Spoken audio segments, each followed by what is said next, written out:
award-winning Tennessee Wildcast is on the air with the latest on hunting, fishing, boating, wildlife watching, and all things outdoors. Make welcome your host, drummer and outdoor expert novice, Jason Harmon. Hello, everybody, and welcome to this edition of Tennessee Wildcast. We're glad you're tuning in. Thanks for watching and listening. We got a fun show for you today, and I'm excited to be in our Region 3 office in Crossville, Tennessee, with Miss Mimi Barnes and Travis Scott. It's going to be a fun show. We're talking all about trout. A lot of trout. Yeah. So speaking of trout, it's winter trout season right now. You can catch some trout, take them home, and enjoy them. A lot of stocking locations can be found on our website at tnwildlife.org. Tell us a little bit about that real quick, Travis, while we're on it. That's what gave us the idea for this episode. Is we were tossing around ideas, and it happens to be winter trout stocking season, and we've got trucks running all over the state delivering these fish, and a lot of those fish originate from our federal partners, either the Dale Hollow National Fish Hatchery or Irwin National Fish Hatchery. And so we thought that might be a good topic to discuss, is where all these fish come from and how we make that happen. Yep. 22 locations. 22 locations. Yes. Wow. In every region across the state. Mm-hmm. Yep. So that's going on right now. Check the website, tnwildlife.org. There's a lady there in the block. You can click on it. It says winter trout stockings and get that schedule. And remember to pick up your license. Go outdoorstennessee.com to do that so you're prepared to go. Also, don't forget shop.gooutdoorstennessee.com for all the latest gear that we've got out there. TWRA merch, if you're interested. We got hats, cups, buffs, things like that. So those are always fun. And we don't want to forget about our radio stations. We appreciate our radio stations out there helping us get the word out. Like we've talked about in the past, 22 or 3 or 4 different stations out there. The list is growing, but special shout out to our StoneCom partners there in Cookeville. We're pretty close to Cookeville today. WUCT Power 94, so 94.1. So we appreciate them, and it's always great to hear, maybe not hear me, but hear our folks that work for us out on the radio and getting the word out. So that's fun. Mimi, our Regional Outreach and Communications Coordinator, thank you for having us. Always happy to be on. It's always fun, always a fun show. Good to see you. Yeah. Welcome back to the region. We have great folks here. Yeah, we do. We do. It's always fun to come here. And Travis, we didn't mention it, but he's our Rivers and Streams manager here in the region. And we'll just kick off with that. Travis, tell us about yourself and what you do for the agency. I'm sure that title encompasses a lot of things. And quite a few things, yes. I supervise work at the Tellico Hatchery. In addition, the management of cold water rivers and streams and warm water rivers and streams here in the region. And then we do a lot of work on some of our small impoundments at like state park lakes and some of our community lakes where we do some active management there to improve fisheries. And Travis hasn't only just worked for TWRA. Tell us a little bit about your background too, Travis. It's impressive.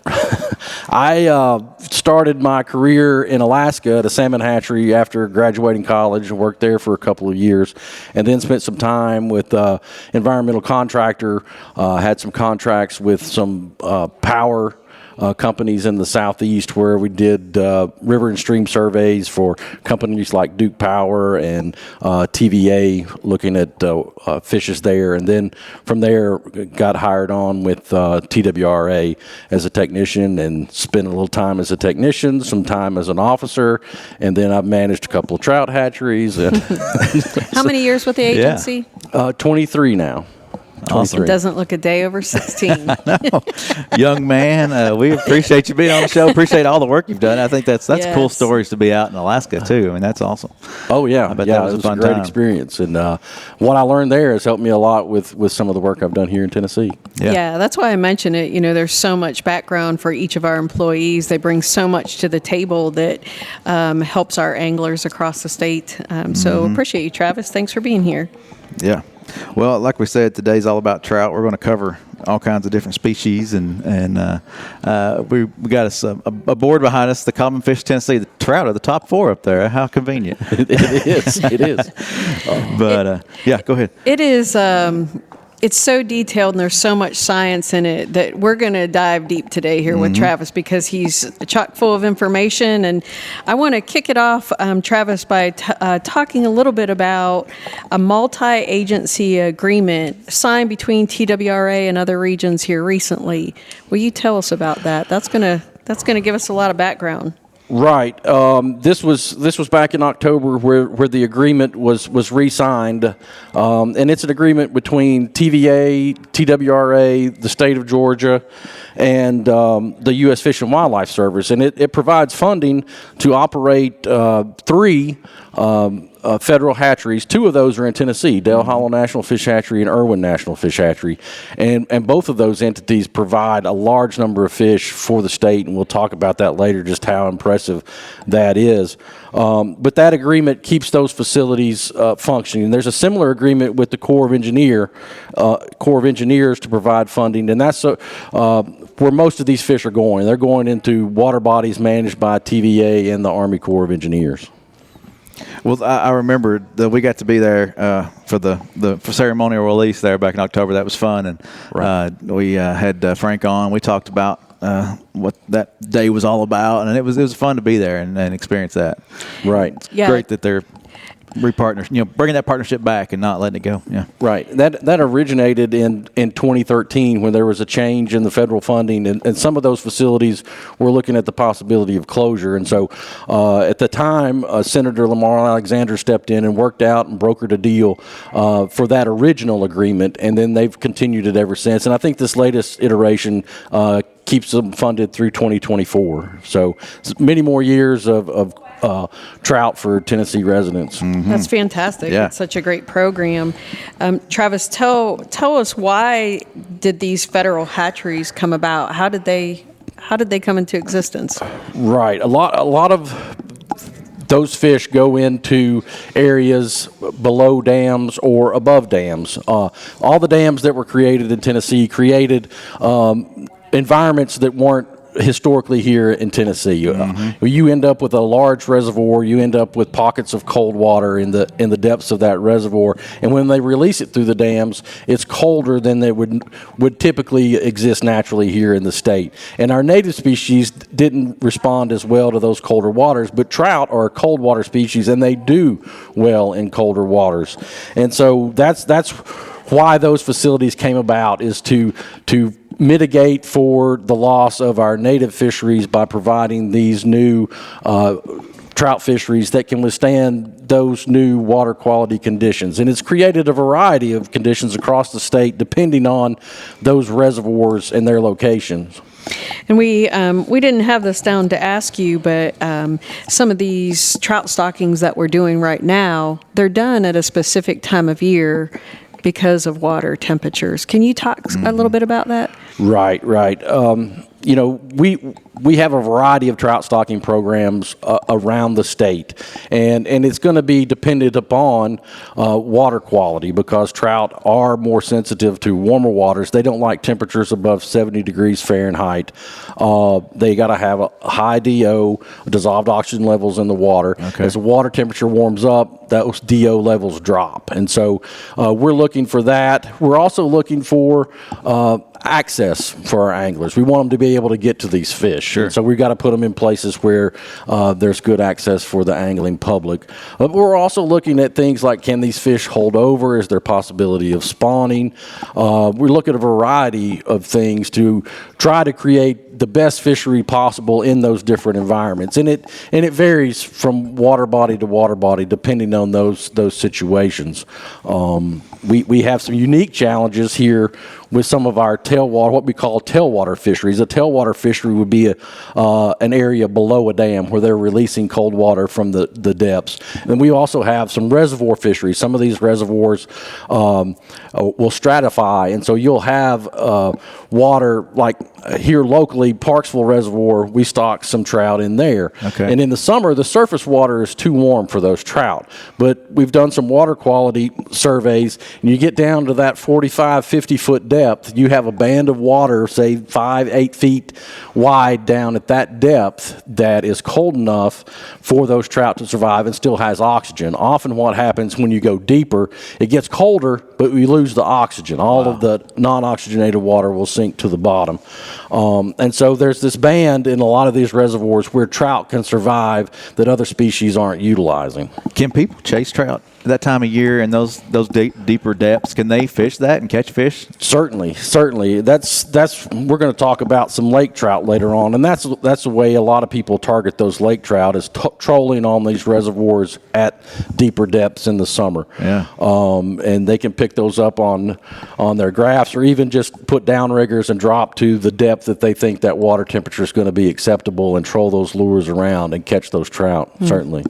One more question on that: does that affect the health of the fish? If somebody catches one that deep and brings it up to the warmer temperatures, should they keep it, or and there's limits and restrictions on that? Certainly. There's going to be size limits, right. Of course. I don't know if there'll be size limits on lake trout. I'll have to look. That's region 4. Good one. Good reason to put to check your fishing game. We've got 2 lake trout fisheries, and they're both in Region 4, Northeast Tennessee. Yeah. But yeah, there could be some issues because if you're bringing them from those depths in the summer, those surface water temps could be too warm for them to make it back down to depth. So it certainly wouldn't be an issue to harvest those fish. And a lot of these places we do stock, we encourage people to harvest. They're oftentimes they may not necessarily survive because at some point during the year, more than likely, we're going to have water quality conditions that aren't conducive to trout survival. So it doesn't harm to harvest some of those fish. And in places where there could be an impact, generally we're going to have some type of special regulation. We'll have a slot limit if we're seeing that fish can hold over from one year to the next and reach quality size. We'll protect them so that they can do that. Awesome. And then anglers have a better opportunity the following year. Exactly. Yep. Exactly. And I told you, chock full of information. He is, for sure. That's good stuff. Yeah. So tell us a little bit. Let's go back to the 2 national hatcheries that we have in Tennessee. Tell us, I know you have great information on them. Tell us about Dale Hollow and Irwin National Hatcheries. Certainly. I'm going to start with Irwin National Fish Hatchery. It's located in Northeast Tennessee in a town called Irwin, and it's in the mountains close to the North Carolina border. It was established in 1894, so obviously that's before dam construction, but this is not long after the rainbow trout, and that's their main job there is producing rainbow trout eggs that they ship to hatcheries all over the country. And they started doing that in 1894, but rainbow trout were native to western North America, so they weren't native to the eastern part of the U.S., but as we moved west and discovered these trout, I think it was decided we would like to have some rainbow trout here. So that facility was created there. And the reason they chose there's a large spring. It produces over 1,000 gallons a minute of 55-degree water year-round. That's cool. Yeah. And so it's a great place to raise trout in Tennessee. The only trout native to Tennessee are brook trout, and they would have been in headwater streams, small streams in the mountains at higher elevations, usually above 2,500 feet. And they typically don't get very large. And so these rainbow trout, we'll get to generally larger sizes and are easy to raise in a hatchery environment. And so Irwin maintains at least 3 strains of rainbow trout there that spawn at different times of the year. They start spawning, I think, in August, and it continues all the way through into March time frame, where they're spawning different strains of fish to produce eggs. They'll keep those eggs there at the facility for a couple of weeks until they reach what's called eye-up stage, and that's where you can actually see the eye in the egg. Okay. At that point, those eggs are pretty resilient, and they're capable to ship them. Prior to that, they're very fragile, and any handling will potentially kill them. So once they reach eye-up, they can be packaged in containers without water. Generally, they're placed in a moist cloth and wrapped. There'll be some ice in that cooler box to ship all over the country. Are they seeing this eye up, and so they're seeing all this go on? Yes. They have taking me out of the water. No. When they spawn the fish, of course, they've got to mix the eggs from the female with the milk from the males, and that causes fertilization. You'll have fertilization. Those eggs then go into clear incubator jars, and so there'll be water flow going through those jars, kind of slowly bubbling through. You want to keep those eggs kind of in a slow movement, slow rolling, they call it, inside inside those jars, and they'll monitor them, and they'll be able to see when they reach that eye-up stage, and then they can package them and send it to wherever they have requests. Awesome. Wow. That's crazy. That's It cool. is. And you may have this on your list to talk about later, but we talked before we started. You were mentioning the economic impact of some of these hatcheries. What's Irwin? Irwin really impacts that community, huh?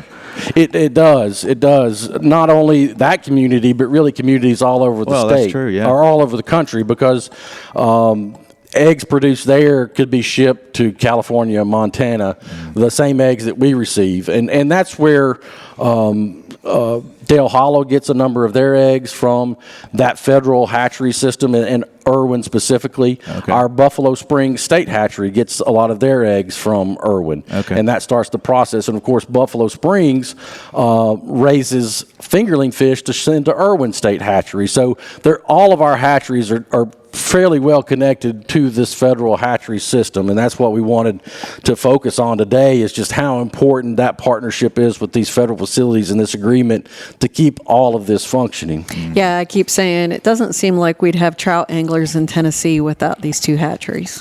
They're an important part of it. They together, over half the trout stocked in the state come from Dale Hollow, but the eggs have impacts even further than that, because of our other state hatcheries utilizing those egg resources from Irwin. So you've told us about Irwin, and by the way, that year-round 55-degree water, that's pretty amazing. It is. I hope it keeps going. Tell us about Dale Hollow National Fish Hatchery. Dale Hollow is a little newer. It was established in 1965 as a hatchery facility. It's below Dale Hollow Dam on the Obi River, and cold water from the depths of Dale Hollow is sent through the facility to raise trout. And they raise rainbow trout, brook trout, brown trout, lake trout, and now this year, it's the first year we stocked them. They've had them there longer than this, but cutthroat trout. And so, Pretty cool. So they get eggs from the federal hatchery system from all over the country. So a lot of them from Irwin, and they get them as they're eyed. They're shipped to Dale Hollow, and they'll put them in their hatching battery inside the hatchery facility, and those eggs hatch, and then they have. I forget what it was. I had some notes. There's like 8,800 feet of 8-foot wide raceways, and they've got 1,000 feet of 4-foot wide raceways. And So tell everybody what a raceway is if they're not familiar. Sure. Drag strip. No, they're concrete troughs essentially. They'll be generally, the water level will be around 2.5 feet deep. They're usually serial raceways where one flows into the next. So it's going to be a concrete trough, 8-foot wide, total about 4 feet deep. The water level will be in that 2.5 to 3, and it flows down the length of their facility. They'll probably have 8 or 10 of these raceways in a row flowing from one to the next down through there. And so that water, it's a serial reuse. That water is used over and over as it passes through the facility and then out at the end. And the terminus would be at the end of the hatchery. That water goes through a settling pond and then down what they call Hatchery Creek into the Obi River. Wow. Okay. And Dale Hollow stocks that Hatchery Creek as well. There's a campground there. It's a core facility. There's a campground. Very popular. Very popular. And so they make sure to put some fish in that creek as well as the tailwater there below the dam. They'll stock. Awesome. I think I've heard a lot of great things about that camping area there. It's a popular area. Oh yeah. Hard to get on the list there. It is. So you mentioned cutthroat. So go back to that production that takes place. Right. TWRA raised and stocked cutthroat. It's probably been 60 years since we did any of that. It was in the 50s or 60s where there was a lot of experimentation with different things. At one time, we stocked some salmon in the state. And so there's been different experiments over the years to see what would work and wouldn't work. The cutthroat at the time didn't fare very well. We do have a state record cutthroat trout, which is currently at 6 ounces. Oh. It's not very big. Whopping 6 ounces. but those fish didn't persist in any of our systems. We had the opportunity to get some surplus fish to stock a few years ago from a bordering state. And then that brought about this discussion. Do we want to do that? And so instead of taking those fish, we began this discussion. Would we like to stock cutthroat again, try it again in different locations? We had conversations with Dale Hollow to see if they would be capable to help us with that. Of course, you've got to find a source for the eggs in the federal system. And then Dale Hollow was willing to work with us, and so we had meetings to see if that's what we wanted to do, talked about the places we would like to use those, potential impacts of stocking these fish, because at the end of the day, the rainbow trout, the brown trout we stock, even the brook trout, they're a different strain than what we find here native. Lake trout, none of those species are native to the state, and neither are cutthroat. And so this would be in addition to that, but we want to have those discussions and make sure we, as an agency, feel like we're doing the right thing for our anglers and for the resource. Right. And so it was decided that, sure, we could try it. Dale Hollow was willing to work with us on that. And so you've got to start that process then of where do those eggs come from.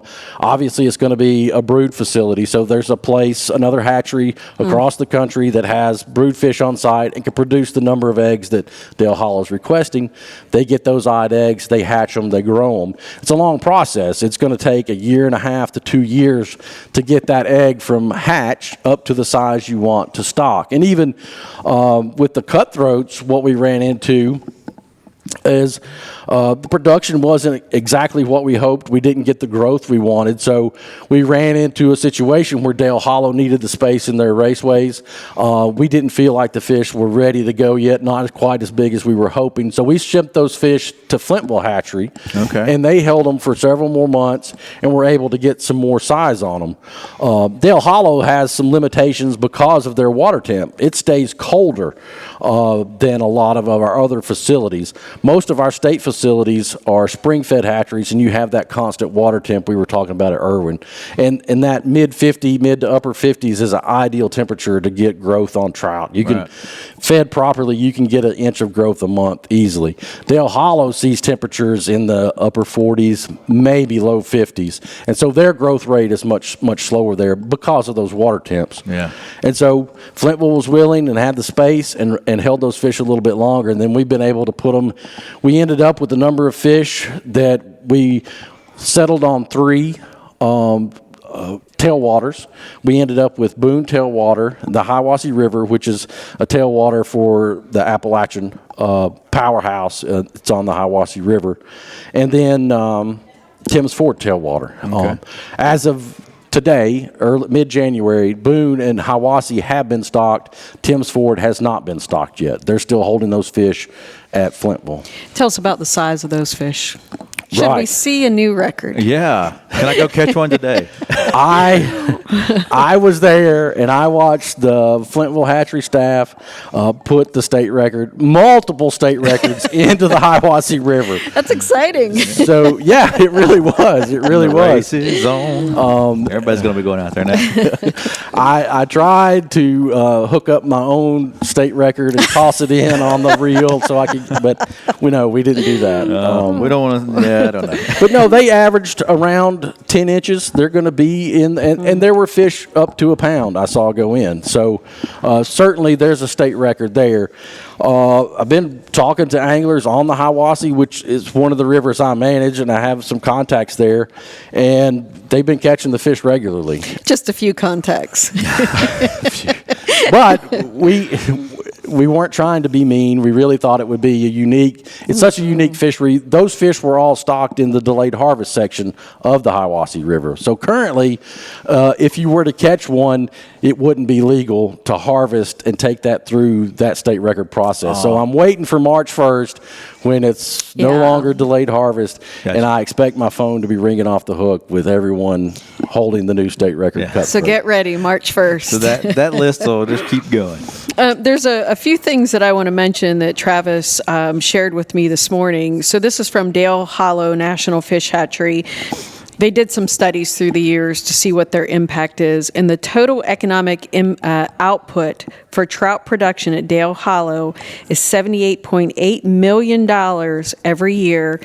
And that economic return is 88.76, so $88.76 cents for every tax dollar spent at that hatchery. Wow. I think that's important to know, that we try so hard to be frugal and respectful with the monies of the state, and support our hunters and anglers out there through being frugal. So does the National Hatcheries. Irwin, the resulting economic impact was well over 3,000 jobs and a total economic output of nearly $300 million. Wow. So there's some great numbers, great people working to ensure that we're respectful with money. Great science goes into it to ensure that we're putting fish in locations where they're going to be successful, and therefore our anglers have a good, successful. Certainly. There's one other thing I want to make sure you mentioned, and that's how many trout are provided annually from Dale Hollow. Right. Over 1 million trout are stocked from Dale Hollow into Tennessee waters. And it's going to be somewhere in the 250,000 pounds of trout. And it varies in size. Most of their fish are in that 9 to 10 inch range, but there are some waters where we see some fish grow. And so we'll stock fingerlings because they're less expensive to produce the fingerlings, but we can still get some growth out of those in the natural environment. And it saves money in the long run, but we're still able to produce larger fish for fisheries where we may not be able to get that growth. But over 1 million fish, well over half of the trout stocked in Tennessee come from Dale Hollow. That's amazing. So thanks, Dale Hollow. Yeah. Thanks, Irwin. We appreciate you. And then one last thing before we wind up our time. Oh, go ahead. If I could mention Irwin, too. Yeah. Since they're a egg producing facility, they've got to have large fish to produce those eggs to spawn. But they like to change the genetics. And so every 4 years, they're getting rid of their old brood fish because they've been raising new brood fish. And so in an agreement with them, we've been able to stock these nice, large 2.5, 3 pound brood fish in waters all over the state as well. Awesome. Yeah. Very cool. That's There's so much going on. There is. What did you want to add real fast? Anything? Well, we'll get to it in another show. How about we do another one with Travis, and we'll cover trout for 2 weeks on Wildcat. I think How's that's that sound? fantastic. I think it's the time of year. I think we got plenty of more things we could talk about. Our lists are growing here, so let's do that. I also want to say, how about we do some shows at Irwin and Dale Hollow? So let's get that on the calendar. Certainly. That would be cool to see those facilities and see that where that water comes from, and then different things like that. I mean, that'd be awesome. And real quick, can people visit Dale Hollow and Irwin? Yes.